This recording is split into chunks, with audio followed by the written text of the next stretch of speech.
इस वक्त की दोस्तों तमाम बेहद बड़ी खबरें, मुख्य समाचार आप लोगों के लिए लेकर के आए हैं, जहां पर एक एक करके चलेंगे। तमाम बेहद बड़ी खबरें, मुख्य समाचार आप तक आगे इसी वीडियो के माध्यम से पहुंचाएंगे, इसलिए लगातार हमारे साथ आगे इसी वीडियो में बने रहिएगा। सभी बड़ी खबरें, मुख्य समाचार जानना आप सभी दोस्तों के लिए बेहद ही जरूरी है। तो वहीं दोस्तों, खबरों की तरफ बढ़ने से पहले अगर आप लोग भी राहुल गांधी और कांग्रेस पार्टी के समर्थन में खड़े हैं तो अभी इस वीडियो को लाइक कीजिएगा, कमेंट बॉक्स में कमेंट कीजिएगा, जय हिंद जय भारत। दरअसल दोस्तों, पहली बड़ी अपडेट आप लोगों को बताते चलें। सुप्रीम कोर्ट से लगा है केंद्र की मोदी सरकार को बड़ा झटका। सीजीआई ने केंद्र सरकार की एक भी दलील नहीं सुनी है। राजद्रोह कानून को चुनौती देने वाली याचिकाओं पर संविधान पीठ अब करेगी सुनवाई। जी हां दोस्तों, सीजीआई चंद्रचूड़ अब एक्शन मोड में नजर आ रहे हैं। 152 साल पुराने राजद्रोह कानून को चुनौती देने वाली याचिका पर सुप्रीम कोर्ट में सुनवाई हुई। इस दौरान शीर्ष अदालत से केंद्र सरकार को बड़ा झटका लगा है। प्रधान न्यायाधीश डीवाई चंद्रचूड़ की अगुवाई वाली पीठ ने बड़ी पीठ को मामला सौंपने का फैसला टालने के केंद्र की मांग को पूरी तरह से ठुकरा दिया है।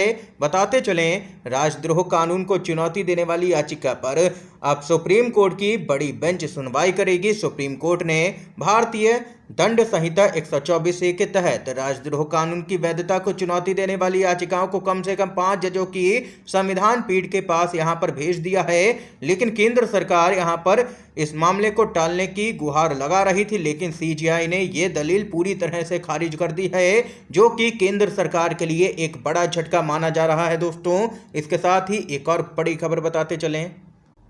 हाल ही में इंडिया गठबंधन के तमाम दिग्गज नेता मुंबई में जुटे थे, जहां पर इंडिया गठबंधन की बड़ी बैठक हुई थी। और वहीं आप लोगों को बताते चलें, इस बैठक के यहां पर पहले ही राहुल गांधी ने एक प्रेस कॉन्फ्रेंस संबोधित की, जिसमें यहां पर उन्होंने अडानी मुद्दे पर जबरदस्त तरीके से केंद्र की मोदी सरकार को घेरा था। लेकिन इन सब के बीच में अब यहां पर एक चौंकाने वाली खबर सामने निकल के आ रही है। एक एनडीटीवी के पत्रकार ने नौकरी छोड़ दी है और यहां पर एक बड़ा खुलासा किया है, जिसके बाद एक बार फिर से गोदी मीडिया बेनकाब हो चुका है। राहुल गांधी की प्रेस कॉन्फ्रेंस में एनडीटीवी के हेड करवाना चाहते थे हंगामा। यहां दोस्तों, अडानी के चैनल से आया राहुल गांधी की प्रेस कॉन्फ्रेंस में हंगामा करने का आदेश। रिपोर्टर ने कहा नहीं करूंगा, दे दिया एनडीटीवी से इस्तीफा। ये है गोदी मीडिया का सच। यानी कि देख सकते हैं कि लगातार यहां पर गोदी मीडिया अपने आका को खुश करने में लगा हुआ है। और अब तो एनडीटीवी, जो कि यहां पर अडानी का हो चुका है, वो यहां पर ऐसी हरकतें कर रहा है। इस खबर पे आप लोगों की क्या कुछ राय है, कमेंट बॉक्स में जरूर बताइएगा। इसके साथ ही एक और अपडेट आ रही है, जान लेते हैं। कांग्रेस पार्टी यहां पर चल सकती है एक बड़ा मास्टर स्ट्रोक। मल्लिकार्जुन खड़गे को यूपी से चुनाव में उतार सकती है कांग्रेस। बीएसपी और बीजेपी को बड़े झटके देने की तैयारी कर चुकी है कांग्रेस पार्टी। उत्तर प्रदेश में कांग्रेस पार्टी अपनी पकड़ मजबूत करने के लिए इन दिनों लगातार नई नई रणनीतियों पर काम कर रही है। वहां कुछ दिनों पूर्व यूपी कांग्रेस के प्रदेश अध्यक्ष को बदल चुकी है। कांग्रेस समझ चुकी है कि बिना यूपी फतह किए उसके लिए दिल्ली की गद्दी पर बैठना बेहद ही मुश्किल है। ऐसे में वह यूपी पर खास तौर से ध्यान दे रही है। अब ताजा खबर यह है कि लोकसभा चुनाव में उत्तर प्रदेश के दलित मतदाताओं को लुभाने के लिए कांग्रेस पार्टी अपनी पार्टी के राष्ट्रीय अध्यक्ष और प्रमुख दलित चेहरा मल्लिकार्जुन खड़गे को यूपी से चुनावी मैदान में उतार सकती है। एक रिपोर्ट के मुताबिक कांग्रेस थिंक टैंक 2024 के लोकसभा चुनाव में राज्य से पार्टी के कुछ दिग्गज नेताओं को मैदान में उतारने की योजना पर काम कर रहा है। बताते चलें, दलित वोटों पर अपनी पकड़ एक बार फिर से हासिल करने के लिए कांग्रेस पार्टी मल्लिकार्जुन खड़गे को राज्य में किसी आरक्षित सीट से लोकसभा का चुनाव लड़वा सकती है। जिसके बाद यहां पर माना जा रहा है कि कांग्रेस पार्टी अगर ऐसा करती है तो भाजपा और उसकी यहां पर बी टीम कही जाने वाली बीएसपी को बड़ा झटका लग सकता है लोकसभा के चुनाव में, और इंडिया गठबंधन को जबरदस्त फायदा होने की उम्मीद है। इसके साथ ही एक और बड़ी खबर बताते चलें। चुनाव में सभी वीवीपैट पर्चियों की गिनती की मांग के लिए एडीआर पहुंचा सुप्रीम कोर्ट। तो चुनाव आयोग ने मानी है मानवीय त्रुटि की बात। क्या है पूरी खबर, बताते चलें, एसोसिएशन फॉर डेमोक्रेटिक रिफॉर्म्स यानी कि एडीआर ने सुप्रीम कोर्ट में एक याचिका दाखिल करके वीवीपैट की सभी पर्चियों को गिनने की मांग की है। चुनाव आयोग ने 4 सितंबर को इस पर जवाब दिया था। चुनाव आयोग ने बताया कि अगर वह वीवीपैट की 100% पर्चियों की गिनती करने लगे तो 23 मैनुअल मतदान के युग में वापस चला जाएगा। यह एक तरह से बैलेट पेपर के माध्यम से मतदान कराने जैसा ही होगा। ये चुनाव आयोग ने अपना जवाब दिया था सुप्रीम कोर्ट में। बताते चलें, अब तक चुनाव आयोग प्रत्येक विधानसभा क्षेत्र के किसी 5 मतदान केंद्र के सभी वीवीपैट पर्चियों की गिनती करवाता है।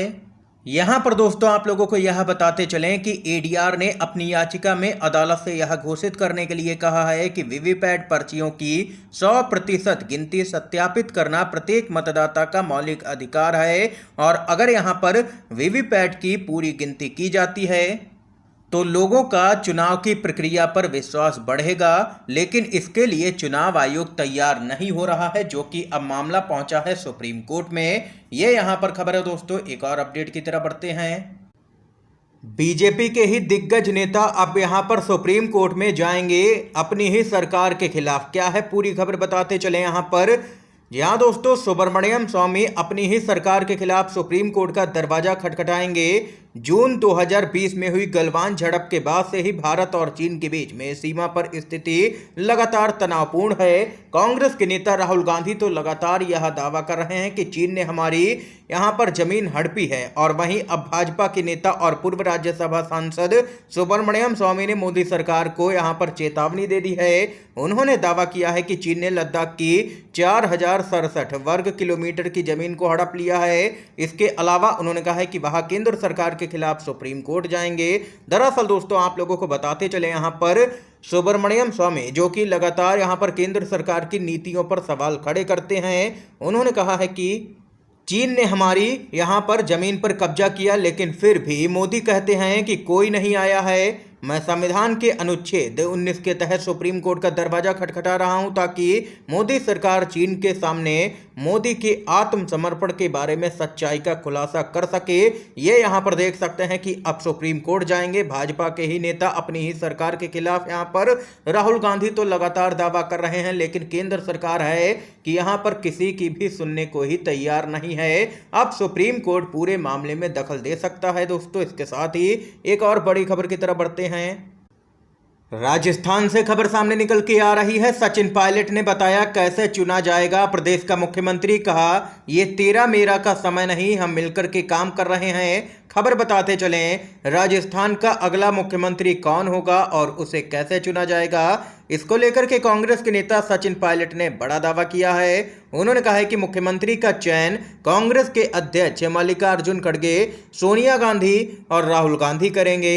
इसके साथ ही यहां पर सरकार रिपीट होने पर कांग्रेस विधायक दल तय करेगा कि किसे मुख्यमंत्री बनाया जाए। उन्होंने कहा है कि अशोक गहलोत और पायलट गुट मुख्यमंत्री तय नहीं करेंगे।